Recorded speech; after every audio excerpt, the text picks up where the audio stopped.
बचपन में छोड़ के गईलू माइए नु साथ हो, बाबुए नु दोनों कोई के दिहलन आस हो। बचपन में छोड़ के गईलू माइए नु साथ हो, बाबुए नु दोनों कोई के दिहलू आस हो। बचपन में छोड़ के गईलू माइए नु साथ हो, बाबुए नु दोनों कोई के दिहलन आस हो।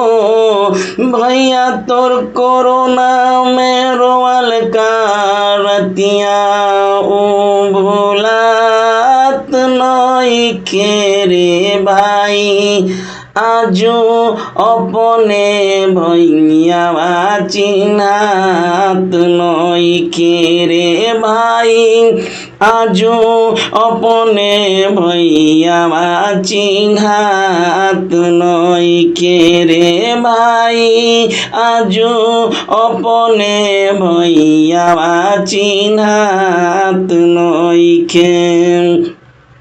जाके ही जोरी कोइनी कोरोना से बचवनी, जाके ही जोरी कोइनी कोरोना से बचवनी। दूगो रोटी कम खाके भाई के सेव अनार खिलवनी, दूगो रोटी कम खाके भाई के सेव अनार खिलवनी। जाके ही जोरी कोइनी कोरोना से बचवनी, दूगो रोटी कम खाके भाई के सेव अनार खिलवनी। दुनिया के रीत ई बुझात नइखे रे भाई, आजो अपने भैयावा चिन्हात नइखे रे भाई, आजो अपने भैयावा चिन्हात नइखे। कैसे भूल गइल तू घर परिवार हो, कैसे भूल गइल तू घर परिवार हो, कैसे भूल गइल तू घर परिवार हो। बाबू के चिन्हे से भी कैल इनकार हो, बाबू के चिन्हे से भी कैल इनकार हो।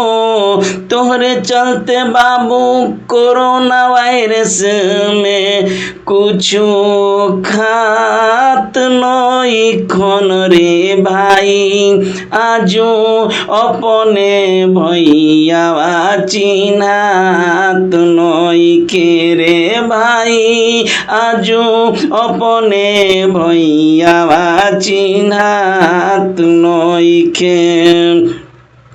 तोरे चलते माई के टूट गइले सांस रे, तोरे चलते माई के टूट गइले सांस रे। का केहू करी भाई प विश्वास रे, तोरे चलते माई के टूट गइले सांस रे। का केहू करी भाई प विश्वास रे।